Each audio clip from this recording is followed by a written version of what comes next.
All right, we got a lot to get into today. No beating around the bush. Welcome to the Official Colts Podcast. Back again on a Thursday. Back for the second time this week here on the podcast channel. We're on site now, or on the set, I should say, with Casey Vallier, Billy Brooks, Ring of Honor wide receiver. I am Matt the Lip Taylor. It's healing. Yeah. It's healing. We're getting there. It's good, yeah. We're getting there. We had a few YouTube comments last week like, the ugly got uglier. But which is true. There's no doubt about that. But we are healing. We're getting a little bit better. Had a little procedure a couple weeks back, but we're getting there. We're getting there. Had some things taken care of. So we're on the up and up, as they say. That's the key. That's what the Colts are trying to get to be this Sunday. How about that for a transition? Trying to get to 1-1. Disappointing loss last week to the Houston Texans, 29-27. But Bill, overall, you've had about 4 or 5 days since that game. How you feeling overall based on the 60-minute performance, especially by that Colts offense that put up 27 and only had the ball for 20 minutes? Yeah, for that small period of time they had the ball, they made some explosive plays, some big plays down the field, of course. The one to Alec Pierce. Definitely like the one to Dulin. I'm happy for Ashton getting that big play, being able to catch it and take it to the house. But, from a standpoint of outside of passing the ball, running game wasn't, where we thought it would be. On both sides. Yeah, both sides, actually, offense and defensively. But from an offensive standpoint, I'd like to see them do a little bit better on the offensive side, run the ball, kind of eat some clock, because, of course, we know that they didn't have the ball but only 20 minutes during the game. So that was kind of hard to deal with. But for the most part, the explosive plays, it was good to see that. Yeah, good to see that back indeed, especially after last year. I mean, three completions over 50 yards. Yes. We'll talk about that electric pass from Anthony Richardson. I don't think any of us have seen anything like that. And how about the footage from up above at Lucas Oil Stadium? That's awesome. The coolest thing I've ever seen. That was awesome. 100%. Great job by the Colts video crew. Tip of the cap. I think it was Colin who did that. That was, yes. I mean, Colin Schrader is unbelievable what he does, as is everybody else around here. All right, fellas, we're going to talk about the return of some guys. We're going to talk about the return of Josh Downs, the return of Matt Gay potentially this week. We're also going to, you brought up Ashton Dulin. We're also going to hear from him. He's going to be our special guest, our player guest on this week's podcast as well. But we do have to lead off with some subtractions to the lineup with Juju Brents.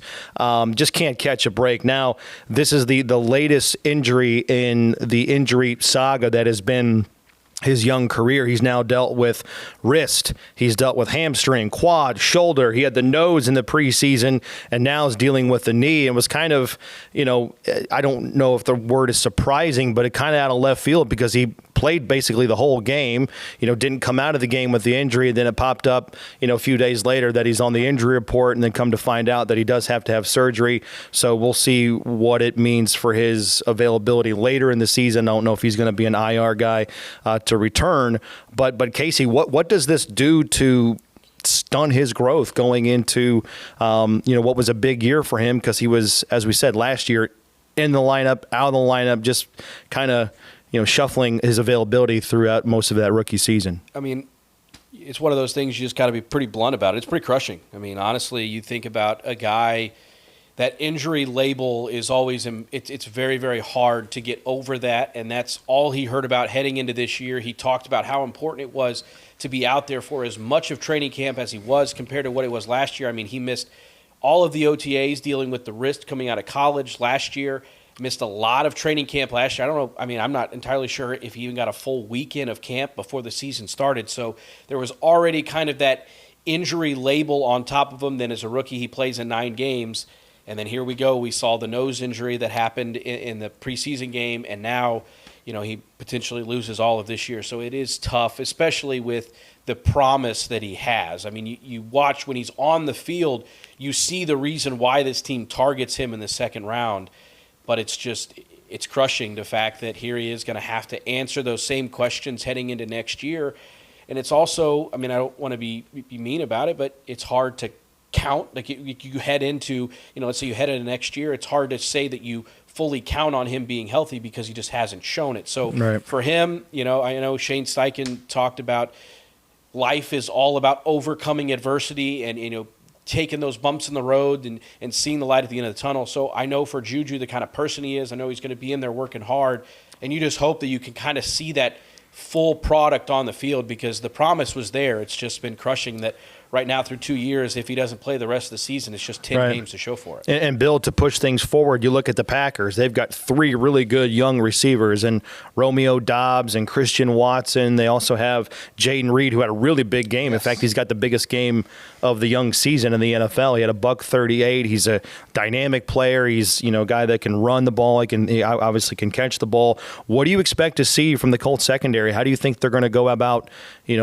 personnel-wise, shifting some things around to replace Juju Brents? It's going to be interesting to see what they do. I know people have talked about possibly here out there in the streets, maybe move Kenny outside and put someone else in the nickel spot. But I don't know exactly what they're going to do. But you know what? You also have the guys, Dallas Flowers, coming off Achilles and injury. Was inactive last week, we should say. Yeah. Yep. So you don't know what that's going to happen. And then you have just signed Womack. So see if he can do anything. And I mentioned his Lamont. So I don't know exactly what they're going to do, but you know what? The Packers have a good young receiving core, and it's going to be another good test for the secondary for the Indianapolis Colts. But someone's going to have to step up. Juju was out there. I thought he did a decent job when he was in there. I didn't know he got hurt. I mean, he played the whole game. Right. You don't think about it like that when you see a guy playing the whole game. But whoever has to step in there, they're going to have to step up because, the Colts need to make sure they play a good defensive game, not just stopping the run, but still. If they do pass the ball, which I'm sure they're going to have to pass the ball some because Malik Willis has had challenges in passing the ball throughout his career, but I'm sure they're going to try to do something to get him out there to get some easy throws and make some completions to move the ball down the field. But whatever it is, the Colts are going to have to step up this week and hopefully slow down the Packers offense. You mentioned something there in passing. If you do move Kenny Moore outside and you move somebody else to play nickel, is the biggest con to that? You potentially lessen 2 positions instead of 1? I think you do. Even though we all, I think, agree that playing or having stability and playmaking ability on the outside is probably a little bit more important than the nickel corner, right? But also, I think Kenny's a good tackler as well. Mm-hmm. And being in that box, so to speak, for running game, and Josh Jacobs can run the ball. We know he can run the ball very well. So I think having someone, in there like Kenny, that will help against the running game as well. So personally, myself, I would leave Kenny where he's at, and then put someone else on the outside and see what they can do outside. Sure. And also, on top of that, you look at the opponent. And, Jaden Reed's a slot player, and you saw what he did. And that's almost – it might be a week-to-week thing. It might be a situational thing if that's the way you go because you want to have Kenny on, arguably this week, their best player, and that's going to be a guy in the slot. And, he's – I'm not going to put a label on him, but he's got a similar vibe to what a Tyreek Hill can do. He's effective any way he gets the football in his hands, whether that's outside in the slot, if he's doing kind of gadgets, getting the ball. Sweep. So that's where it makes it tough because if you have Kenny on a 20-yard go on a decoy, and then Jaden Reed's right, pick your battle. So I'm interested to see what they do situational with Kenny because if that's the case this week, you'd almost kind of want him on Jaden Reed. So. Yeah. Elsewhere on the injury front, as we said, Matt Gay says he's good to go after not kicking at all last week, still dealing with that hernia. But, I think it's going to be something where all week long they monitor it. I mean, he went through a really extensive and exhaustive pregame warm-up, but just wasn't able to get it done last Sunday in terms of his availability. Josh Downs last week said he was around 70%. This week he says he's around 80 to 90%. So was a practice participant on Wednesday as we sit here right now and talk.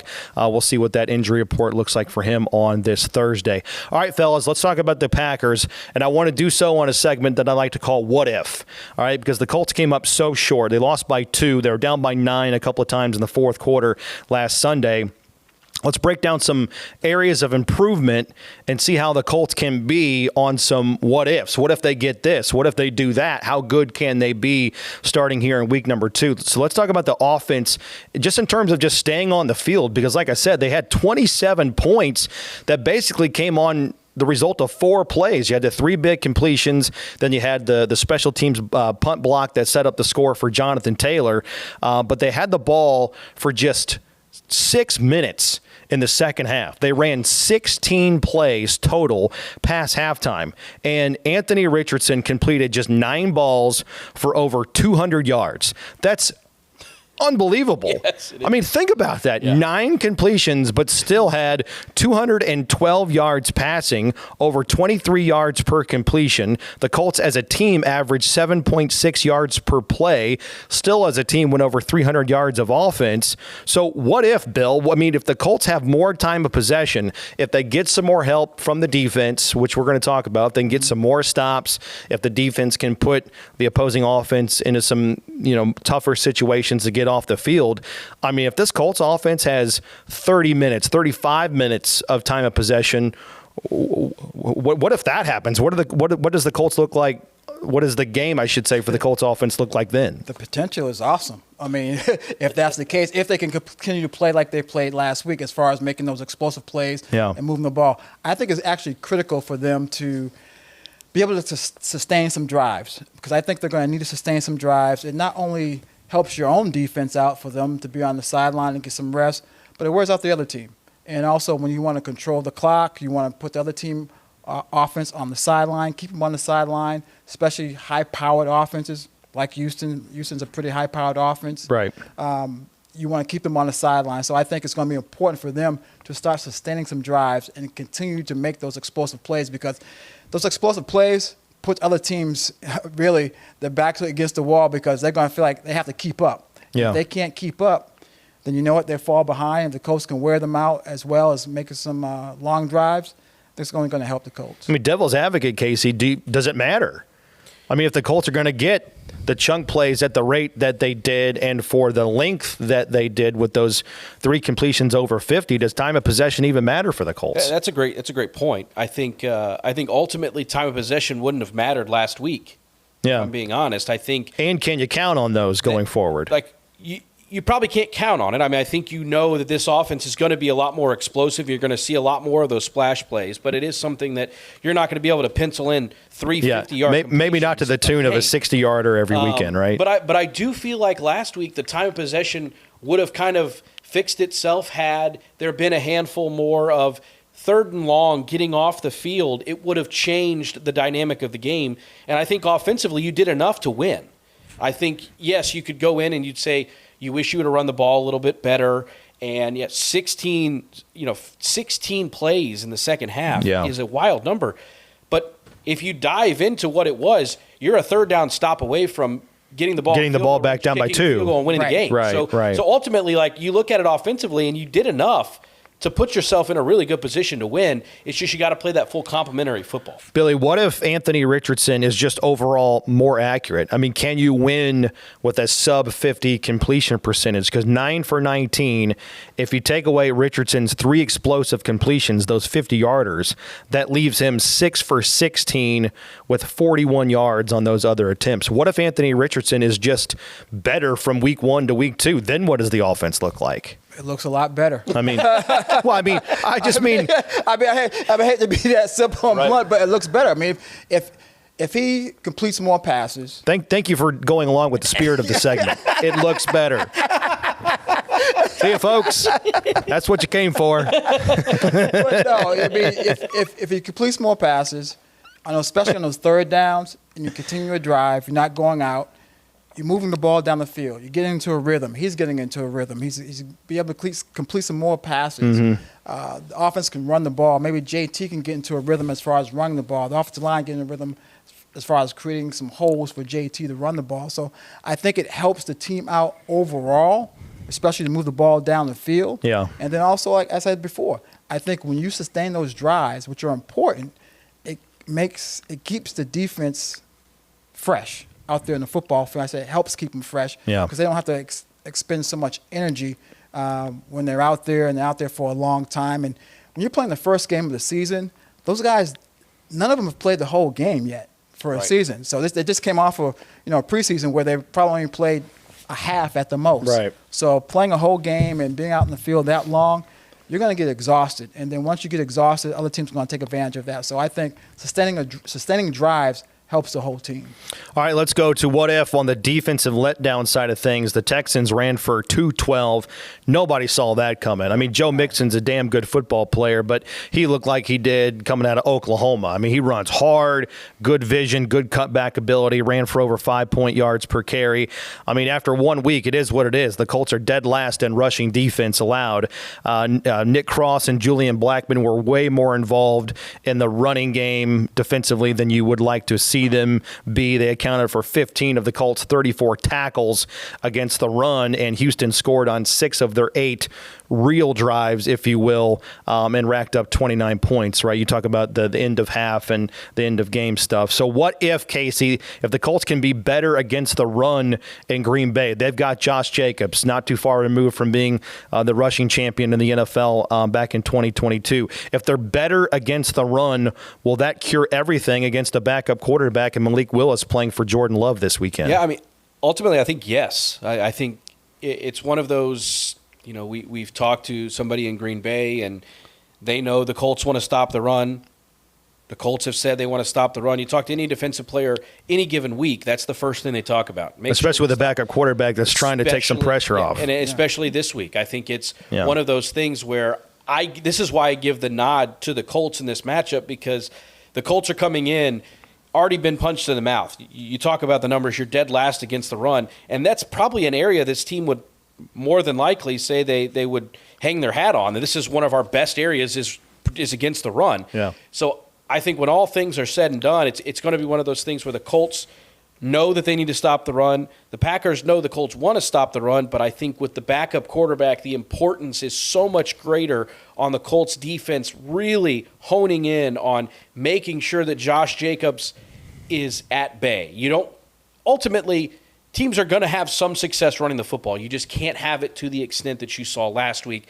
And it's all a trickle down. You talk about time possession. You talk about the lack of – that's what you do. When you run the football, it eliminates the offense on the other side getting onto the football field. So ultimately, all of that plays into it. If the Colts defense can do kind of what they always do on a typical basis, stop the run, I think it bodes well for what the Colts can do on Sunday. You know, a lot of it, Bill, was second down. It wasn't just third down. It was second down for the Texans to run themselves into third and short, third and manageable to stay on the field, which led to the big time of possession. Exactly. That's why we talk about first and second down, how important they are in games. And when teams can dominate those two downs, first and second down, it makes it very easy for them on third down.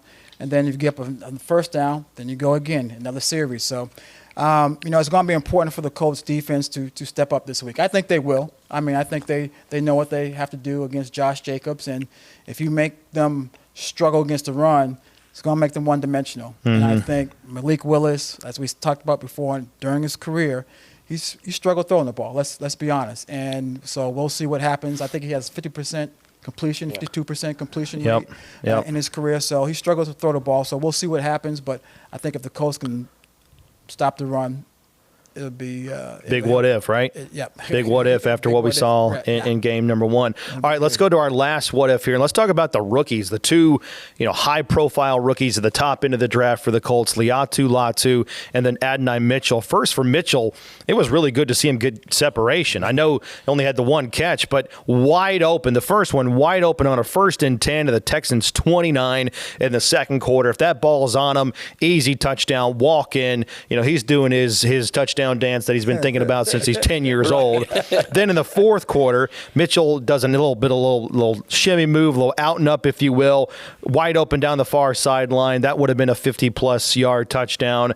And then on the defensive side of the ball, Liatu Latu, he didn't show up in the box score, right? No stats, but was credited with a few pressures from the analytics websites. He had a really tough matchup, obviously going up against a 4-time Pro Bowler and Laramie Tunsil right out of the gate. So, Casey, what if the Colts get more production and take advantage of their top draft picks as rookies starting week number 2? What will that mean for the Colts? Yeah, no, that's great because, I mean, what you say there about Liatu Latu is, yes, you talk about the matchup. Laramie Tunsil is going to make any young pass rusher really question his skills because he is a Pro Bowler and an All-Pro for a reason. He's one of the best left tackles out there. Mm-hmm. You look at the matchup this week, it's against a former 7th-round pick. He's just he's just been the left tackle for a couple years in Green Bay. He's had some shaky moments.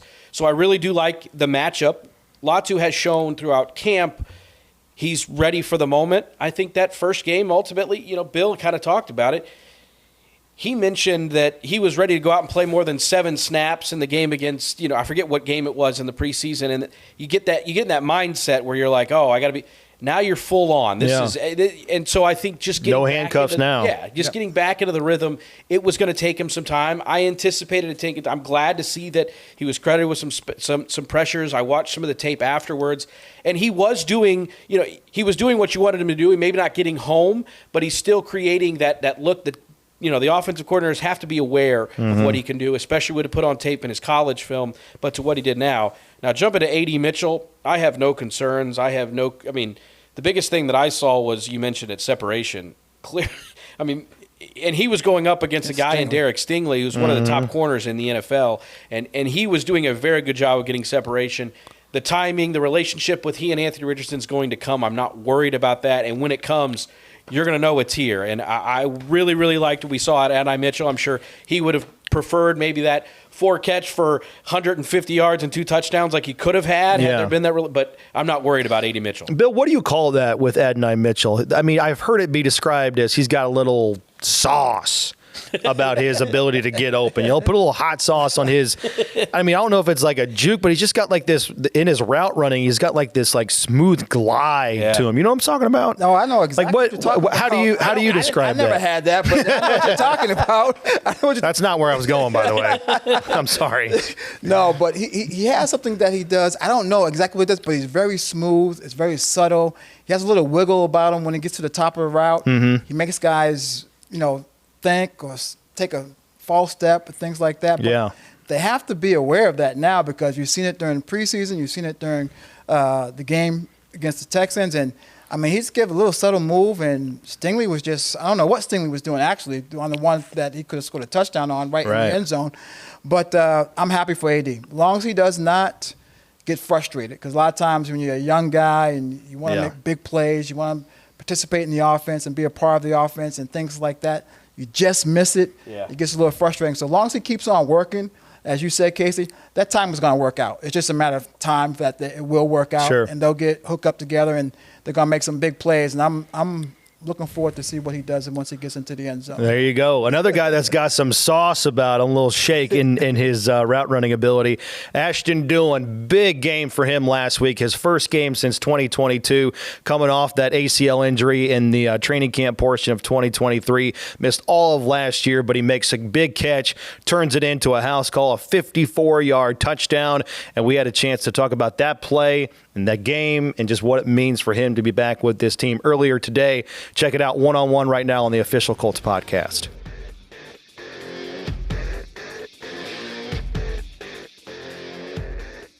All right, it's time to go one-on-one with Colts wide receiver Ashton Dulin, fresh off his first game since the 2022 regular season, fresh off that 54-yard touchdown, the catch and run that sent Lucas Oil Stadium into a frenzy. Ashton, take me through the play. How did you get open on that play? When the ball came your way, did you have a feeling you were going to make a big play? We worked that play all throughout the week, caught it in the game, and it was zone coverage, saw that linebacker hang in the middle. And AR threw a great ball, put it around the money, did all the hard work for me. I just had to catch it and run, caught it in stride. The rest was history. Got in the end zone from there. Did you know as soon as you caught it, you were going to have a big run after the catch opportunity? Yeah, with those ends are kind of like the big thing. Like you beat the backer, and then it's kind of like a open field from there. So you get that catch, and then once he doesn't make the play, you're like, all right, now I got space to run. So once that happened, it was like, okay, let's make a play. It was a huge moment. Obviously it was your first big play in a couple years, but how good did it feel to have the football in your hands and open space to be able to use your speed? Oh, man, it felt great, just to go through a whole rehab throughout the offseason and the summer, to come back and on the first game back, first touch, to score 54 yards at that and have it be a big play like that. It's just a blessing. I always like to ask guys like you because, 99.9% of society, all football fans, will never be able to experience what you just did. What is it like getting in the end zone, making a big play, and having the entire stadium losing its mind as the Colts were trying to make that comeback? It's a great moment. To be honest with you, I had a whole celebration planned, but once I got in there, I kind of forgot about everything. The adrenaline's pumping. What was it? Let's do a little dance. I don't want to show because I might save it for later, so I'm going to hold on to it. But Dev had something planned. Once I got in the end zone, it was kind of like, all right, I just forgot everything. Adrenaline's pumping. Let's just celebrate with the team. Right. All that stuff just goes out the window, right? You just get caught up in the moment, you know? Right. Speaking of the moment, I mean, that was a thread of a pass by Anthony Richardson. Is that the moral of the story for you and these wide receivers, that you guys are always open because of his ability to put it in a tight window like that? I mean, absolutely. AR makes throws that not your average quarterback can make. The way he can throw the ball and put the ball on the money.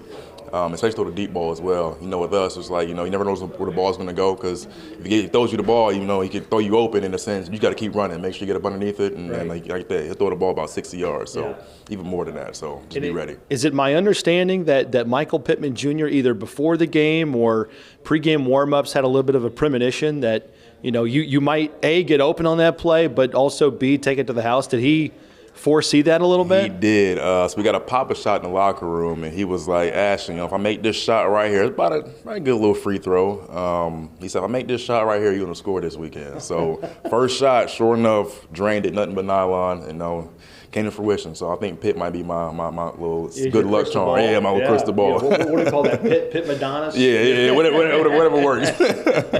All right, so again, the big play, but also just the fact that you were on the field, Ashton. After what happened last year, training camp in 2022, you go down, tear the ACL, 2023 last year, having to miss the entire season. What did it mean to just run out of that tunnel and be back with this team and part of what you're trying to accomplish? It means everything. It's something you don't take for granted. This sport can end just like that. So for me, it was the biggest part was just going there and enjoying it, having fun, and knowing that having my guys around with me and just playing the sport I love to play, which was the biggest thing for me. What was last year like for you? I mean, I know we've talked about this, but how tough was it? It was a grind. Leaning on my family, kind of being there for me, leaning on my teammates, coaches, kind of keep me, locked in a sense of being back for next year. Kind of knowing that they kind of miss me in a sense and need my part, need my help or something like that. But I think the biggest thing was just kind of staying locked in mentally as far as being away from the game, but trying to stay in the game at the same time. Right. So just getting through that was probably the biggest part. And once you get back on the field, it kind of all comes back at the same time. You kind of have a good feeling, knowing that, this is where I need to be. This might be a weird question, but did all of that make OTAs and mini camp and training camp, did all of that seem like it just took forever, considering your time you missed last year? For me, it was kind of like I just wanted to be back just playing some type of football. So OTAs for me was like the first day of school. Like I was just happy to be back out there and just running around and just catching the football and being with my guys. So for me, that was kind of the whole mindset for me. Hey, going back to Anthony Richardson, you've been here since 2019, so you've literally been here most of the entire time of the quarterback carousel. What's it like, knock on wood here, I don't know if this is wood or not, but this is what we're doing. What's it going to mean to have quarterback stability now that you've found it in Anthony Richardson? I think it means the world, especially for receivers. that timing, the accountability of knowing each other, knowing the chemistry goes a long way. When you build a quarterback for so many years, you think for each other. You kind of know where this person's going to be. You kind of knows how you're going to run a route, your feel for routes and everything like that. So I think having one quarterback in there in that position is just going to be beneficial for everybody. Yeah, there's no doubt about it. How have you seen him grow? What's his leadership like so far in year number 2? Great leader. I mean, he's locked in on what his job is and making sure everybody is to that same standard. He knows the importance and the kind of the aura around being the starting QB in the NFL. And I think he fits that persona perfect. He's somebody that's going to come in and work every day and try his best and stack the days as needed. All right, let's go to Green Bay real quick before we let you go. Again, really appreciate your time. You had the big shots, right? You had the 3 plays over 50 yards, but the offense had the ball for just 20 minutes. How do you balance that? I mean, what's being talked about in that regard? Is it more sustainability, or does that even matter when you're scoring 27 points and you only had the ball for 20 minutes? Do you look at that like, hey, what could we do if we have the ball for 30-plus minutes going into week 2? I think for us the biggest thing is just continuing to execute our core plays, continuing to know that if we do our job and however the flow of the game goes, it could be like last week, could be a whole new week where we had the ball for 30 minutes, where it may be. Sure. Just following the flow of the game and staying within ourselves and knowing that we do our best and everything will work out. All right, again, you've been with the Colts since 2019. but you've never played at Lambeau Field. What are your emotions going into this game? How excited are you to play in a historic venue like that? I would love to score in Lambeau League. I'm not going to lie Have to you thought about it? I had thought about it. I always say, like, you're playing Green Bay, you had the Lambeau League, right? Yeah, so, right. I know some people get the bad treatment from the fans. They might get popcorn thrown out, get a beer on you. beer or something like that. But that's all right, you know what I'm You're saying? going to get some stale beer in the back of your neck there. I think that's all part of it. I think if you're going to Lambeau League, you got to get the whole experience. Yeah. So for me, knowing that it's a historic venue like that, just getting an opportunity to play there will be fun. So just taking it in the moment. And for you, what stands out to you about that secondary? They've got some really good. You got some good players, but also some big names in the back end. Yeah. At the end of the day, they're just names. But at the same time, you got to approach it like every other week. Watch the game plan, go through film and everything like that, and take care of business. Wonderful stuff right there. Ashton Dulin, again, big play, 54-yarder in game number 1. Can't wait to see what he does in week 2 and beyond. Ashton, thanks so much, and congratulations on that big moment for you. Thank you. Appreciate it.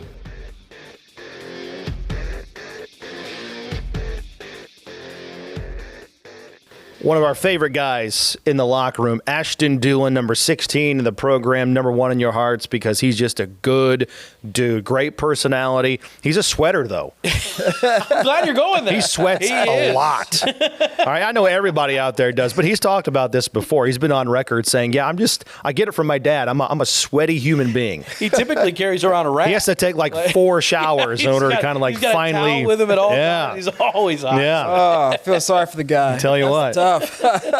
He's a good player and a good man, but a great sweater. man, yeah. He likes to perspire. Another guy that's going to be perspiring on Sunday because the Colts pass rush is going to be getting after him.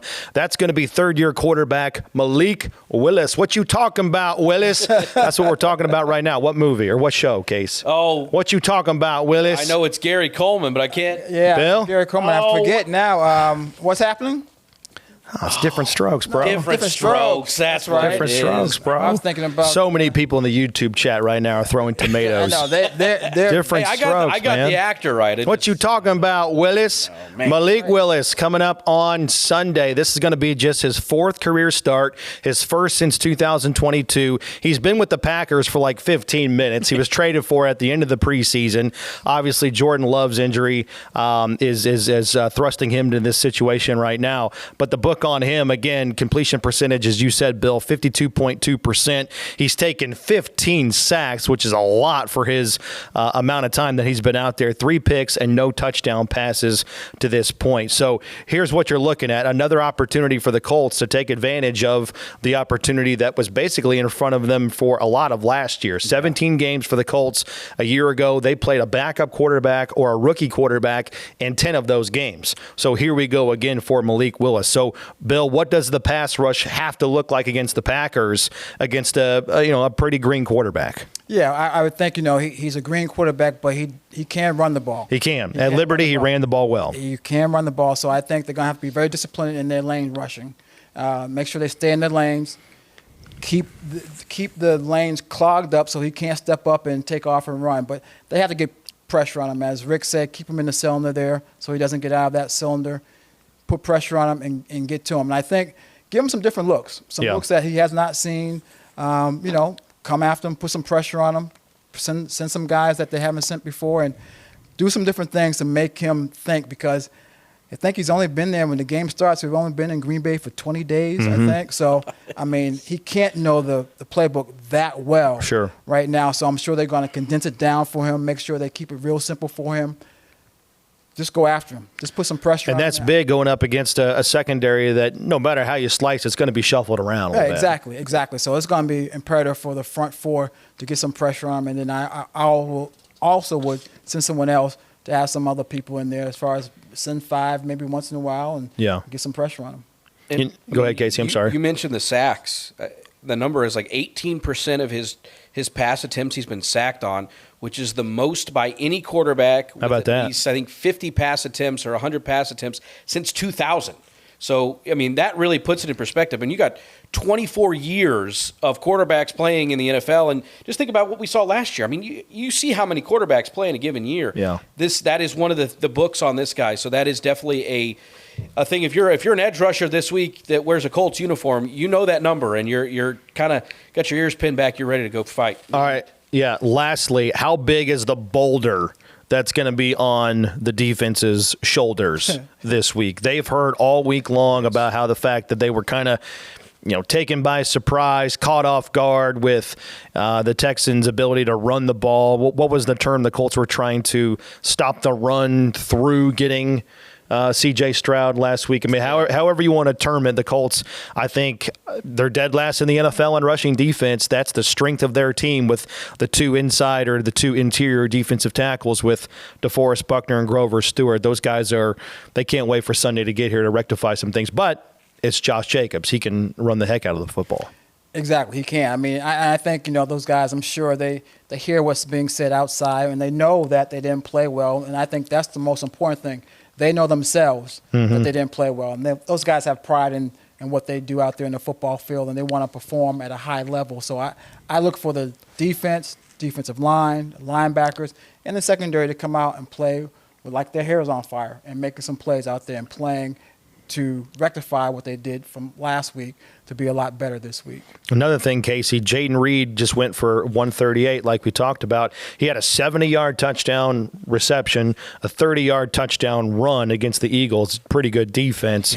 I mean, after what Nico Collins did last week, another 100-yard game. It's 3 straight 100-yard games against the Indianapolis Colts, and far too often, we don't need to get into it, but far too often in the last couple of years, the other team's best players, the other team's best weapons have had big games against the Colts. Can the Colts finally shut off that faucet? Yeah, I really think so this week, and it may be in part because of Malik Willis. I think that does add a different dynamic just because of the passing woes he's had. Getting the ball into his biggest weapons, that's going to be one thing they're going to try and do. But I do think that this Colts defense, they've heard all the news about what this defense is prior to week 1. Right. Everybody was dogging on the young secondary not being able to do this. And now you've got a game of tape out there. These guys are hungry. And I think Jaden Reed, he is going to be a tough matchup, but I really do think that this Colts pass rush and what they do run on the run defense this week is going to really put them behind the 8 ball, and I don't think they're going to have the opportunities to have these fancy plays to get Jaden Reed the football, so I think that is going to play into it as well. All right, it's the Colts and Packers, Lambeau Field. First time the Colts will play in Lambeau since 2016. Bill, how many times did you get to play in Lambeau? I think only once. Is that right? Yeah. I actually with the Bills or the Colts? With the Colts. Okay. I played the Colts, and I forget what year it was, 88 or 91, because one of those years I played in County Stadium. We had a game in County Stadium in Milwaukee, so it was different. So, but and why was that? Was it under construction or something? I have no idea. Really? I have no idea why we did it. Yeah, we played in County I'll have to Stadium. go back and look that up. Yeah, but playing in Lambeau Field is just awesome. It's just awesome. One of the iconic stadiums It is. in the world. And It is. I just think I enjoy it. It's just the fans, and then for me, is the driving into the stadium. Oh, there's no doubt. That is it's right middle of a town. You see houses right there. I mean, you have like a 1 or 2 bedroom house right there, right next to it. And it is, yeah. It's awesome, and you see the tailgating and everything going on. So, to me, it's a great venue to play a football game. It's a great venue to watch for fans. So, it's going to be a fun game. It's the closest thing to what a college football atmosphere looks like in the National Football League.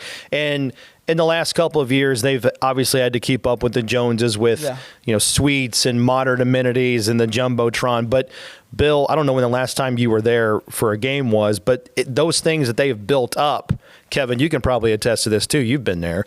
I mean, those things look like they've been there since the 50s when the stadium was open. That's how well they have built those things up around the original bowl and have blended it into the history of what the venue is. It's pretty remarkable. Yeah, it is. It's pretty cool. It's an awesome stadium. I really enjoy that stadium.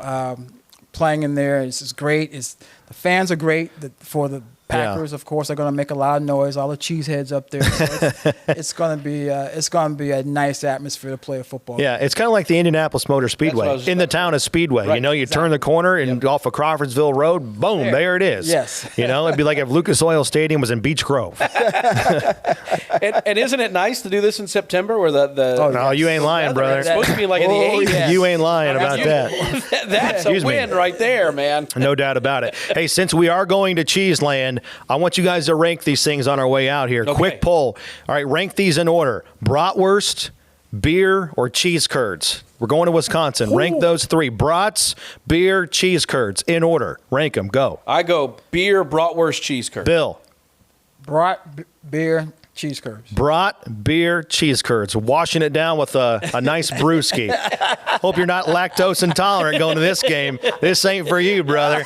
Colts and Packers, week number 2. The Colts trying to even out their record at 1-1. Thanks for watching. Thanks for listening. Bill Brooks, Casey Vallier, I'm Matt Taylor, and we're going to do it again next Thursday here on the Colts Official Podcast. Thanks for joining in, and we will talk to you next week. Thanks, everybody.